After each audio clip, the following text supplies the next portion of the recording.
Alarobia fahatelo Aogositra 2024 magnano mbala tsara tompoko lahy, mbala tsara tompoko vavy. Saignampagnajagna anao, agnarako na tsipiremba vaoantsika hatramin'ny farany eto amin'ny radio Antsony Filazantsara.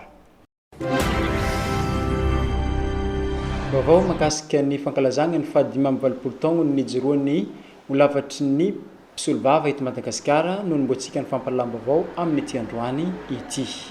Mankalaza ny fahadimy amby valopolo taogno nijoroany ny holafatry ny mpisolo vava eto Madagasikara. Ny zoma fahadimy sy ny sabotsy fa 4 Aogositra 2024 izao no agnatanterahagna izy igny eto an-tampon-taranan'ny Antsiranana. Varavaragna misokatra no indesigny magnatanteraka ity fankalazagna ny fahadimy amby valopolo taogno nijoroany holafatry ny mpisolo vava eto Madagasikara ity.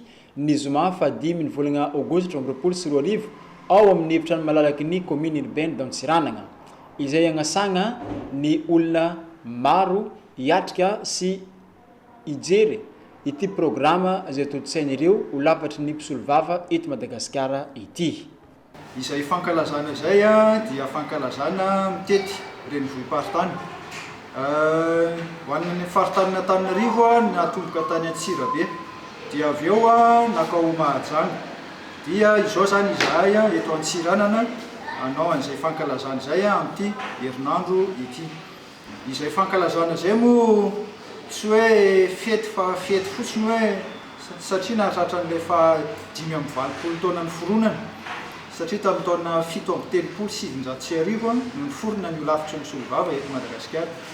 Fa ao anatin'izay fankalazana izay izahay dia manararaotra, manao jery-totoka. Manahoana ny holafatry ny mpisolo vava, manahoana ny fanajana, ny zon'ny fiarovana, dia ao anatin'izay zany manararaotana hijerena izay zavatra rehetra izay. Efa misy moa zany ny fiaraha-miasa miaraka amin'ny ministeran'ny fitsarana eo amin'ny fitondrana, fanatsarana eo anivon'ny fitsarana rehetra eto Madagasikara.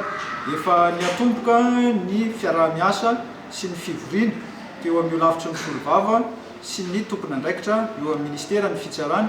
Dia ilay fitetezana faritra toy izao anisany ihany koa ahafantarana eny fotony hoe inona ny zava-misy amin'ny fitsarana tsirairay avy misy aty amin'ny sampan'ny holafatry ny mpisolo vava. Dia izay zany no anisan'ny antondia fa ao anatin'izay fankalazana izay misy ny hetsika vitsivitsy izay ho atao eto Antsiranana.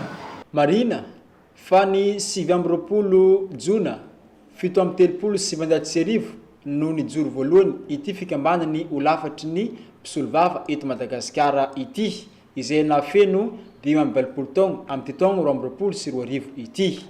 Mandritra io fotoagna ihany koa dia memempoagna ny zavatra rehetra izay ataon'ireto holafatry ny mpisolo vava eto Madagasikara ity, toy ny fametrahana fanontaniana mahakasika ny asan'ireto mpisolo vava ireto ao amin'ny commune urbaine d'Antsiranana no agnatanterahagna izany programa rehetra izany.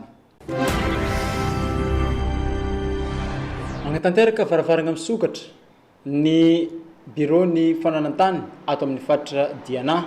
Ny zoma fahadimy ny volagna Aogositra 2024 ho avy izao. Igny amin'ny bureau rehetra momba ny fananantany no ahitavagna ity varavaragna misokatra ity. Mandritra izany fotoana izany dia misy ny fagnazavagna momba ny fananantany ka ny titre faobe no lohahevitra ho resagny amin'io zoma fahadimy ny volagna Aogositra 2024 io, izay agnasagna ny tsirairay avy mba ho tonga hitsidika ny bureau fananantany rehetra ato amin'ny faritra Diana. Marina ihany koa fa tsy eto Antsiranana ihany no magnatontosa ity varavaragna misokatra momba ny fananantany ity fa magneragna any Madagasikara. Ary isaky ny zoma voalohan'ny volagna no agnatontosagna ny varavaragna misokatra eto Madagasikara mahakasika ny fananantany.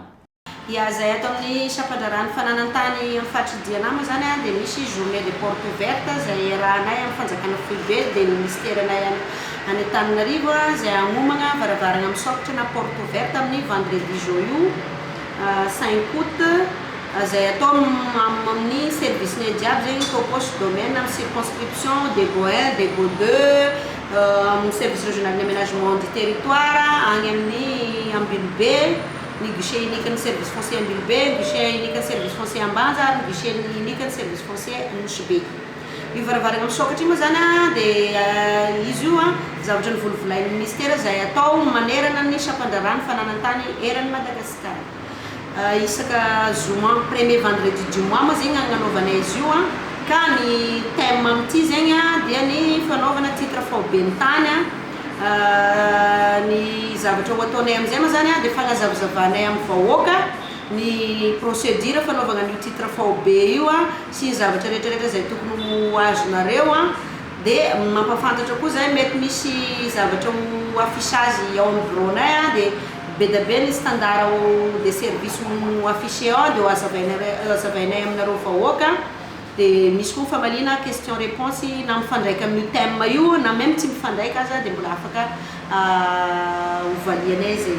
Io zany tapakandro ny prévu anaovana izy io manomboka amin'ny 8h30 jusqu'à 12h30 dia magnetana anareo vahoaka zay mba ho tonga monjy an'io journée de demi porte ouverte io zay agnazavazavanay le thème teo dia mety koa zay mety agnazava aminareo amin'izay procédure zay tianareo anotanina amina zavatra hafa fa marigna fotsiny hoe par mois zay dia magnano izy io isaka premier vendredi du mois ary mety miovaova le thème anay ohatra ny thème anay tamin'ny mois de juillet teo zao resaka tanim-panjakana ny fangatana tanim-panjakana sy ny procédureny amin'ity zay resaka titre faobe magnaraka zay mety zavatra hafa dia angaviana zegny anareo vahoaka mba ho tonga mba favonina agnome fahafaham-po anareo zany ny service rehetrarehetra ny mpiara-miasa rehetrarehetra ary inoagna fa agnatin'le resaka ady amin'ny kolokolo koa zany izy io amin'ny satria zay ato manana le cellule anti-corruption ady-kolona ny anaranay dia agnatin'le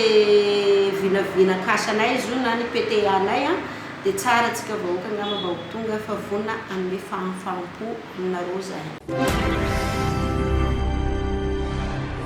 Tapitra ny fampahalalam-baovao-tsika tompoko lahy sy tompoko vavy mankasirika anao nagnaraka hatramin'ny farany namanao Bemitombo Arlin magnano veloma ho amby rapitso indray veloma tompoko.